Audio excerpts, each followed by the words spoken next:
Un tiempo para fortalecerte y crecer en el conocimiento de Dios a través de su palabra. Esto es Reto 365, la Biblia en un año.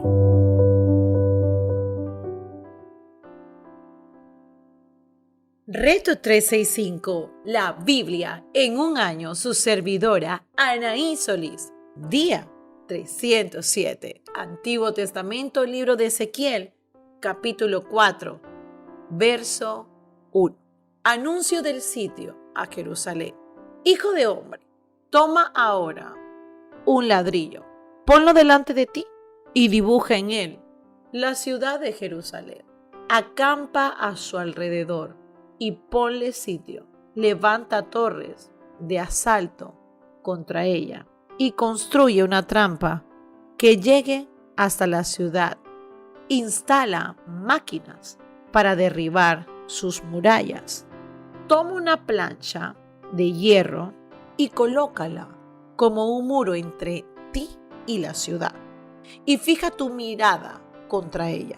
De esa manera quedará sitiada. Tú mismo la sitiarás. Eso les servirá de señal a los israelitas. Acuéstate sobre tu lado izquierdo y echa sobre ti la culpa de los israelitas. Todo el tiempo que estés acostado sobre ese lado, cargarás con sus culpas.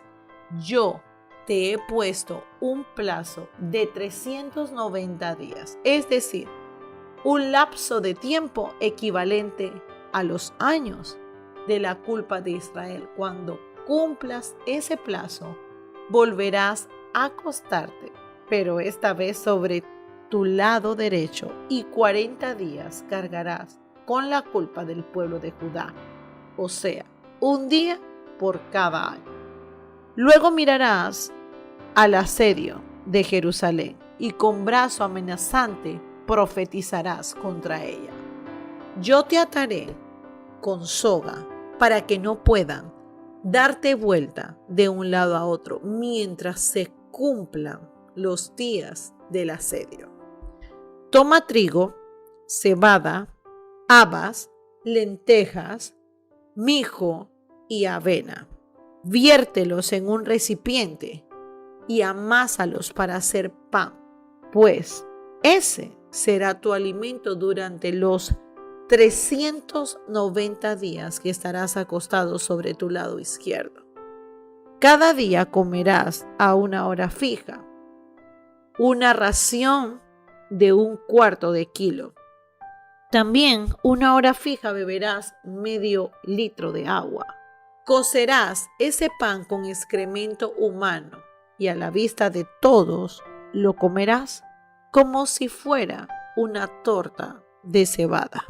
Luego el Señor añadió: de igual manera los israelitas comerán alimento impuros en medio de las naciones por donde los voy a dispersar. Entonces exclamé: no, Señor, mi Dios, yo jamás me he contaminado con nada. Desde mi niñez y hasta el día de hoy jamás he comido carne de ningún animal que se haya encontrado muerto o que haya sido despedazado por las fieras. Por mi boca no ha entrado ningún tipo de carne impura. Está bien, me respondió, te doy permiso para que hornees tu pan con excremento de vaca en vez de excremento humano. Luego me dijo: hijo de hombre, voy a hacer que escasee el trigo en Jerusalén. La gente comerá el pan racionado y con mucha angustia. También el agua será racionada. La beberán con mucha ansiedad. Escasearán el pan y el agua. Y cuando cada uno vea la condición del otro, todos irán perdiendo las fuerzas y acabarán muriéndose a causa de sus pecados. Capítulo 5. Tú, hijo de hombre, toma ahora una espada afilada y úsala como navaja de afeitar para raparte la cabeza y afeitarte la barba.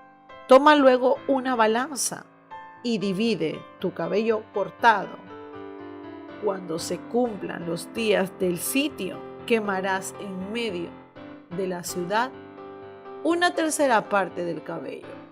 Otra tercera parte la cortarás con la espada alrededor de la ciudad, y la parte restante la esparciarás al viento. Yo por mi parte desenvainaré la espada y perseguiré a sus habitantes. Toma algunos de los cabellos y átalos al borde de tu manto. Luego toma otros pocos y arrójalos en el fuego para que se quemen. Desde allí se extenderá el fuego sobre todo el pueblo de Israel. Así dice el Señor omnipotente. Esta es la ciudad de Jerusalén. Yo la coloqué en medio de las naciones y de los territorios a su alrededor. Pero ella se rebeló contra mis leyes y decretos con una perversidad mayor a la de las naciones y territorios vecinos. En otras palabras, rechazó por completo mis leyes y decretos. Por eso yo, el Señor omnipotente, declaro: ustedes han sido más rebeldes que las naciones a su alrededor. No han seguido mis decretos ni obedecido mis leyes, y ni siquiera se han sujetado a las costumbres de esas naciones. Por lo tanto, yo, el Señor omnipotente, declaro: estoy contra ti, Jerusalén, y te voy a castigar a la vista de todas las naciones. Por causa de tus prácticas detestables, haré contigo lo que jamás he hecho ni volveré a hacer. Ustedes, habrá padres que se comerán a sus hijos y también hijos que se comerán a sus padres. Yo los castigaré, y a quien sobreviva los dispersaré por los cuatro vientos. Por esta razón yo, el Señor omnipotente, juro por mí mismo: como ustedes han profanado mi santuario con sus ídolos repugnantes y con prácticas detestables, yo los destruiré sin misericordia, sin piedad. Una tercera parte de mi pueblo morirá en tus calles por la peste y por el hambre. Otra tercera parte caerá a filo de espada en tus alrededores, y a la tercera parte restante la dispersaré por los cuatro vientos. Yo desenvainaré la espada y perseguiré a la gente. Entonces se apaciguará mi ira, mi enojo contra ellos será saciado, y me daré por satisfecho. Y en cuanto a mi celo haya desahogado mi enojo contra ellos, sabrán que yo, el Señor, lo he dicho. Yo te convertiré en un montón de ruinas. Te haré objeto de burla de todas las naciones que te rodean. Todos los que pasen junto a ti lo verán. Cuando yo te castigue con indignación, enojo y durísimos reproches de advertencia y escarmiento para las naciones que te rodean, yo, el Señor, lo he dicho. Yo te haré blanco del hambre, esa mortífera flecha que todo lo destruye. Dispersaré a matar, pues traeré sobre ti hambre y escasez de provisiones. Por si fuera poco, lanzaré contra ti animales salvajes y te dejarán sin hijos. Te verás abrumado por las plagas y por el derramamiento de sangre, pues haré que caiga a filo de espada. Yo, el Señor, lo he dicho. Capítulo 6. Profecía contra los montes de Israel. El Señor me dirigió la palabra Hijo de hombre, alza tu mirada hacia los cerros de Israel y profetiza contra ellos. Diles, escuchen cerros de Israel, la palabra del Señor. Esto dice el Señor omnipotente. A cerros y colinas, a ríos y valles, haré que venga contra ustedes la espada y destruiré sus lugares de culto idolátrico.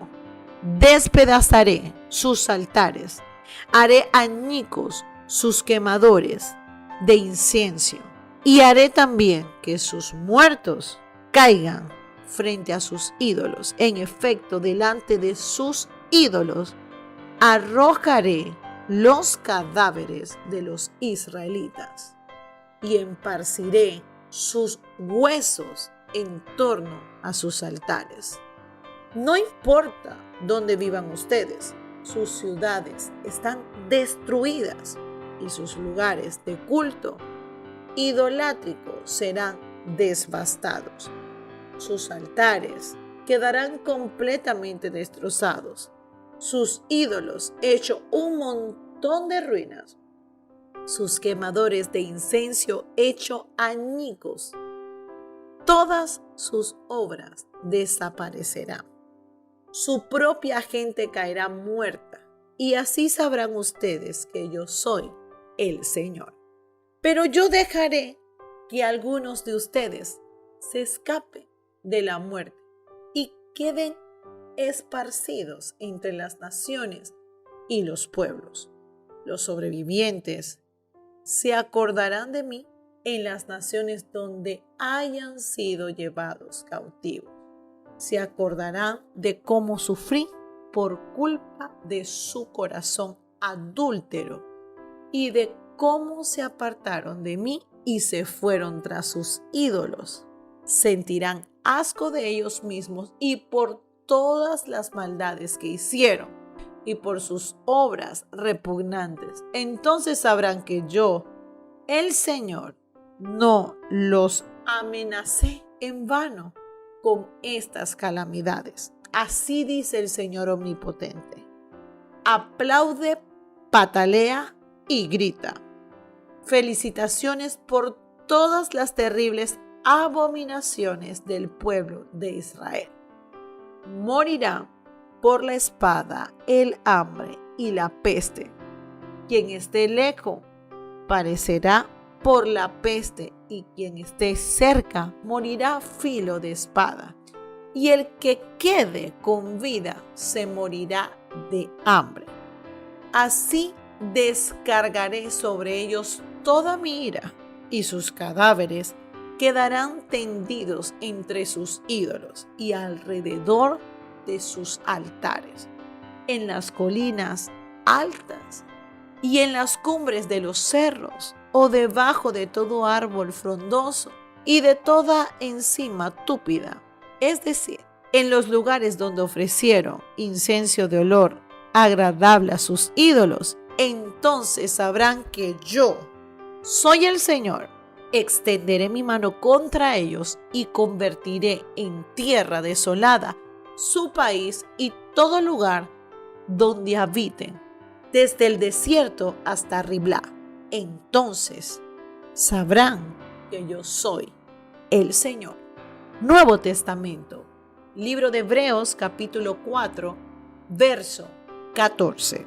Jesús, el gran sumo sacerdote. Por lo más, ya que en Jesús, el Hijo de Dios, tenemos un gran sumo sacerdote que ha atravesado los cielos, aferrémonos a la fe que profesamos, porque no tenemos un sumo sacerdote incapaz de compadecer de nuestras debilidades, sino uno que ha sido tentado en todo de la misma manera que nosotros, aunque sin pecado. Así que acerquémonos confiadamente al trono de la gracia para recibir misericordia y hallar la gracia que nos ayude en el momento que más la necesitemos. Capítulo 5. Todo sumo sacerdote es escogido de entre los hombres, el mismo es nombrado para representar a su pueblo ante Dios y ofrecer dones y sacrificios por los pecados. Puede tratar con paciencia a los ignorantes y extraviados, ya que él mismo está sujeto a las debilidades humanas. Por tal razón, se ve obligado a ofrecer sacrificios por sus propios pecados, como también por los del pueblo. Nadie ocupa ese cargo por iniciativa propia. Más bien, lo ocupa el que es llamado por Dios, como sucedió con Aarón. Tampoco Cristo se glorificó a sí mismo, haciéndose sumo sacerdote, sino que Dios le dijo: tú eres mi hijo, hoy mismo te he engendrado. Y en otro pasaje dice: tú eres sacerdote para siempre, según el orden de Melquisedec.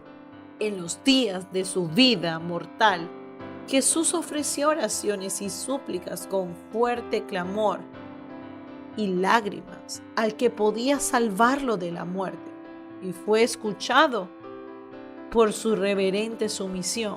Aunque era hijo, mediante el sufrimiento, aprendió a obedecer y consumaba su perfección, llegó a ser autor de salvación eterna para todos los que le obedecen. Y Dios lo nombró sumo sacerdote según el orden de Melquisedec. Antiguo Testamento, libro de Salmos, capítulo 119, verso 153 al 160. Considera mi aflicción y líbrame, pues no me he olvidado de tu ley. Defiende mi causa, rescátame, dame vida conforme a tu promesa. La salvación está lejos de los impíos, porque ellos no buscan tus decretos. Grande es, Señor, tu compasión. Dame vida conforme a tus juicios. Muchos son mis adversarios y mis perseguidores, pero yo no me aparto de tus estatutos. Miro a esos renegados y me dan náuseas, porque no cumplen tus palabras. Mira, Señor, cuánto amo tus preceptos conforme a tu gran amor. Dame vida, la suma de tus palabras es la verdad. Tus rectos juicios permanecen para siempre. Meditación del día de hoy. Hemos visto cómo el sufrimiento puede acercarnos más a Dios. ¿Te ha pasado? Cuando sientes que todo se desborda, es ahí donde dices: Padre, escucha mi ruego. Padre, escucha mi oración. Pero ¿sabes? Usualmente nuestros oídos están mucho más atentos a Él cuando atravesamos momentos difíciles que cuando todo marcha bien. Sin embargo, es sorprendente leer que Jesús, quien era perfecto mediante el sufrimiento, Él aprendió a obedecer a su Padre. Esto, por supuesto, no quiere decir que Jesús pasó de la desobediencia a la obediencia. No. Sino más bien que obedeciendo en realidad aprendió obediencia. Si el sufrimiento tuvo un papel formativo en la vida de Jesús, entonces Dios puede ciertamente usarlo para nuestro bien y nuestra madurez espiritual. Recuerda a Pablo como Pedro. Ellos sufrieron y sufrieron muchísimo. Pero cuando ves el contexto en el verso 2 de Corintios, capítulo 4, verso 16-18, también puedes ver en 1 de Pedro, capítulo 5, verso 8, verso 10, siempre podemos llevarle a Dios nuestras dificultades y hasta pedirle que nos alivie de ellas. Pero nunca debe preocuparnos que nos aleje de Él, lo que sea que estemos enfrentando. El enemigo siempre va a querer que regreses, que no sigas. Pero hoy el Espíritu Santo te dice, persiste mujer, persiste hombre, que en medio de toda esa tormenta, en medio de toda esa debilidad, mi mano poderosa va a estar a tu favor. Tienes que confiar, tienes que confiar. Espero que haya sido de mucha bendición este día 307. Bendiciones.